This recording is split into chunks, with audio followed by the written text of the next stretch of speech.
Bonjour tout le monde, aujourd'hui je vous présente le jeu The River, un jeu de gestion à partir de 8 ans pour 2 à 4 joueurs pour une durée de partie d'environ 45 minutes. Dans ce jeu, vous incarnez des colons et vous devez développer votre territoire. Le joueur possédant la meilleure colonie remporte la partie. Dans la boîte de jeu, vous trouverez un plateau principal qui est recto verso, d'un côté pour 3 et 4 joueurs et de l'autre pour 2 joueurs.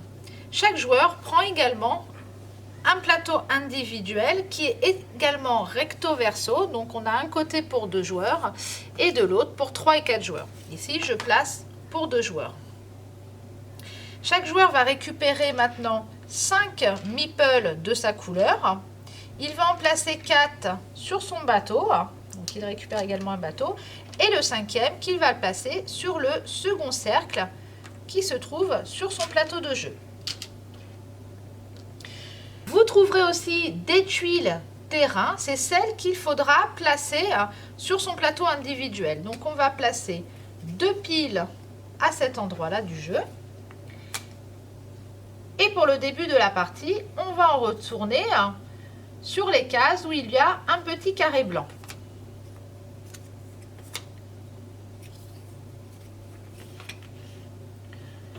Sur la droite du plateau, ici, on place les cartes bâtiments.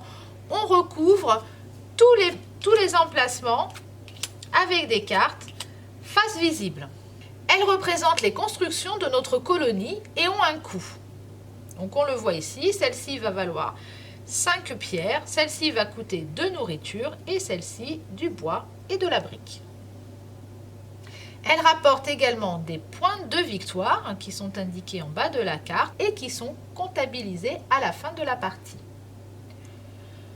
Sur la gauche, nous avons 4 îles avec chacune d'elles des ressources qu'il va falloir placer en fonction du nombre de joueurs que l'on est. Donc ici, pour une partie à 2 joueurs, il faut placer 9 briques, 9 bois, 9 pierres et 4 nourritures.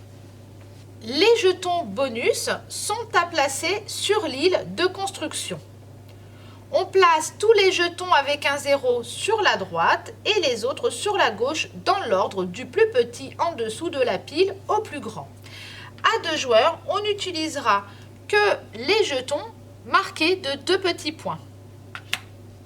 Le premier joueur récupère le pion premier joueur.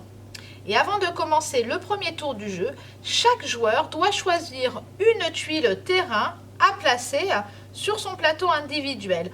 On commencera par le dernier joueur, puis on continue jusqu'à arriver au premier joueur, qui aura du coup moins de choix. Les tuiles représentent 5 types de terrains différents. Il y a le désert, le canyon, la forêt, la prairie et la montagne. Certains terrains sont mixtes.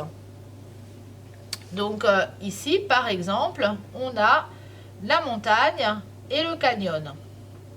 Le type de terrain que l'on pose a une incidence sur le décompte des points à la fin de la partie, mais on verra cela plus tard. Sur les tuiles, vous trouvez différentes icônes. Certaines représentent des ressources à collecter, d'autres des granges qui permettent de stocker les ressources. Chaque grange peut contenir une ressource et une seule. Il y a des tuiles prairies qui disposent de différents avantages. Cette tuile rapporte un point de victoire par terrain de ce type, donc ici c'est la forêt, qui est disposée sur son plateau individuel. Il y en a d'autres, comme celle-ci, qui peut rapporter jusqu'à 3 points de victoire supplémentaires avec le symbole de cette ressource visible sur le plateau. Celle-ci rapportera 2 points de victoire à la fin du jeu, mais également lors de la phase de restauration du jeu, le joueur qui la possède récupère la ressource pour la stocker. Donc ici, la pierre. Quand cette tuile est posée, on récupère immédiatement les 4 ressources. C'est un bonus unique. Chaque joueur a choisi une tuile, celle qui reste est retirée du jeu. Et on place 2 nouvelles tuiles face visible sur tous les emplacements correspondant au nombre de joueurs. Donc on est sur un plateau de joueurs. On met donc des tuiles sur les 5 emplacements. Le premier joueur prend un meeple, donc dans son bateau, pour le placer sur le plateau principal. Il a la possibilité, en se plaçant ici, de prendre une nouvelle tuile pour la placer sur son plateau. Ici, s'il se met là, il a la possibilité de construire un bâtiment, donc de récupérer une carte et de prendre un bonus. Donc on commencera déjà par la pile avec les numéros de 1 à 6 et on terminera à la fin avec le 0. En se plaçant ici, le joueur récupère le marqueur premier joueur. Donc là, il est premier joueur, il n'a vraiment pas d'intérêt de le faire. En se plaçant ici, il y a donc 2 emplacements. Il a la possibilité de permuter 2 tuiles qui sont placées sur son plateau individuel. Et ça peut être utile, après vous allez voir, pour récupérer des points de victoire. Il peut se placer sur un des emplacements ici pour récupérer une ressource. Et vous voyez là, à 2 joueurs, il n'y a qu'un seul emplacement. Sur le côté 3-4 joueurs, il y a 2 emplacements. Il n'y en aura donc pas pour tout le monde. Ici, pour la nourriture, il y a un petit peu moins de nourriture. Par contre, vous avez ce symbole de l'infini sur le meeple. On peut être autant de joueurs que l'on veut à s'y placer. C'est le cas aussi de la construction.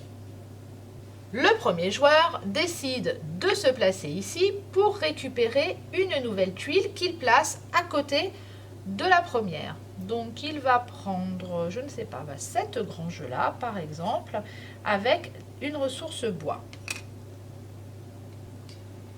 C'est au second joueur de jouer. Il se place également ici pour récupérer une nouvelle tuile qu'il va placer sur son plateau individuel. Ici, il peut récupérer 4 pierres et ça vaut qu'une seule fois. Il récupère donc ces 4 pierres et doit les placer sur les granges qu'il possède. On peut les placer où on veut. Donc vous voyez, c'est limité. Maintenant, il ne lui reste plus que 3 emplacements. À nouveau, c'est au tour du premier joueur qui va vouloir récupérer de la ressource. Il veut récupérer de la brique. Il va se placer à cet emplacement, récupère une ressource, vérifie sur son plateau de jeu s'il a la possibilité d'en récupérer une autre. Là, effectivement, il a une brique. Il va donc en récupérer une seconde et les placer sur sa grange. S'il y avait plus de briques, il en récupérait autant qu'il a d'icônes sur son plateau individuel. Sur le plateau du côté 3 et 4 joueurs, donc je vous ai dit tout à l'heure qu'il y avait 2 emplacements, mais il y a également un bonus pour le premier qui se met sur l'île pour récupérer une ressource avec un bonus de plus 1. Ça veut dire qu'il récupère une ressource, plus 1, une deuxième, plus il regarde ce qu'il a après sur son plateau individuel. Le joueur bleu décide maintenant de réserver une carte bâtiment. C'est tout à fait possible de se la réserver, de se la mettre de côté. En ce cas, il se place ici et récupère la carte qu'il souhaite réserver. Donc, il va prendre celle-ci, la poser près de lui et pourra donc la construire un petit peu plus tard. Vous pouvez réserver jusqu'à 2 bâtiments maximum. Quand tous les meeples ont été joués, on passe à la phase de restauration. On enlève toutes les tuiles terrain qui n'ont pas été acquises et on en met de nouvelles. Elles ne serviront plus, celles-là. Et on en rajoute. Les cartes bâtiments, elles, restent. On ajoute seulement les cartes sur les emplacements vides. Donc, ici, je retire une nouvelle carte.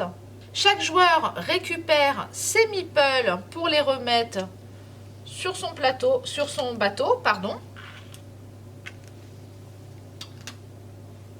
On passe au joueur suivant, le pion premier joueur, à moins qu'une personne ait récupéré le pion premier joueur en se plaçant ici. Alors, c'est au joueur bleu de jouer. Il va donc construire le bâtiment qu'il avait réservé. Il lui fallait donc 5 pierres et il a tout ce qu'il faut.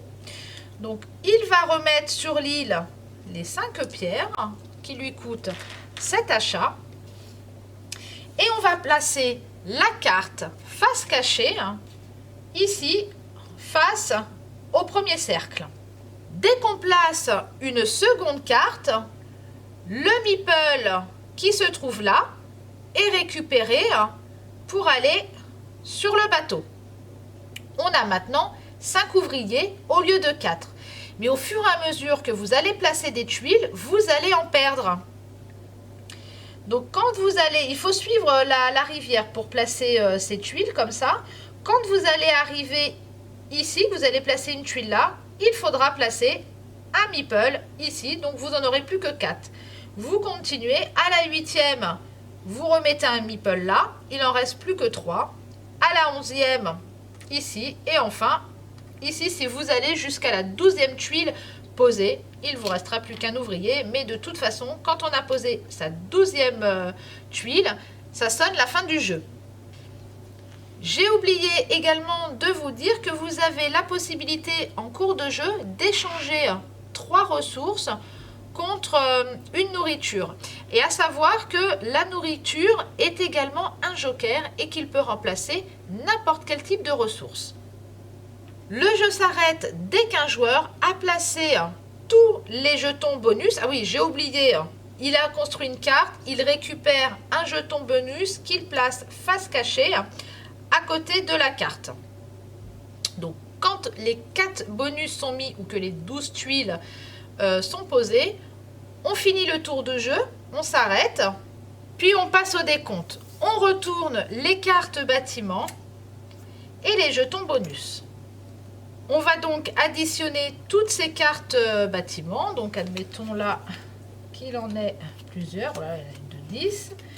Donc, ça lui fait 14, 16, 19 points. Plus, je ne sais pas, ces bonus-là. Donc, à cela, 19, on ajoute 6, ça fait 25, 28 et 31 points avec les bonus. Donc, les points, de cartes et de jetons. À cela, on va additionner ce qu'il y aurait posé sur le plateau individuel.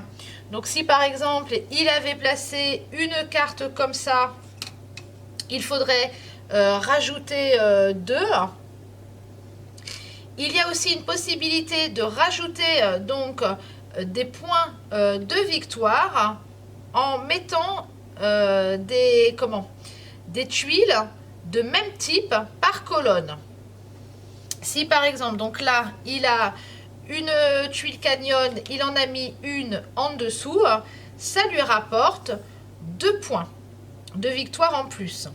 Si il en avait posé une 3e, par exemple celle-ci, qui est mixte, donc qui vaut aussi bien pour le canyon que pour le désert, ça lui rapporterait 6 points de victoire supplémentaires. On va compter également un point de victoire pour 3 ressources restantes sur son plateau individuel. Donc je vous ai montré tout à l'heure, il y avait aussi d'autres types de tuiles, par exemple prairie. Celle-ci, on pourrait compter un point de victoire supplémentaire pour toutes les tuiles forêt. Ben, là, il n'en a pas, mais voilà, si c'était le canyon, par exemple, à la place de la forêt, ben, ça lui rapporterait 1, 2, 3 points supplémentaires. D'où l'intérêt, parfois, d'utiliser cet emplacement-là pour permuter 2 tuiles, pour essayer de faire des colonnes et obtenir des points de victoire supplémentaires. Ce jeu a l'air un petit peu complexe, mais en fait, il se prend très facilement en main. N'oubliez pas de poser des tuiles avec des granges parce que vous en aurez vraiment besoin pour poser vos ressources. Et puis maintenant, je vous dis à très bientôt avec une nouvelle vidéo et un nouveau jeu.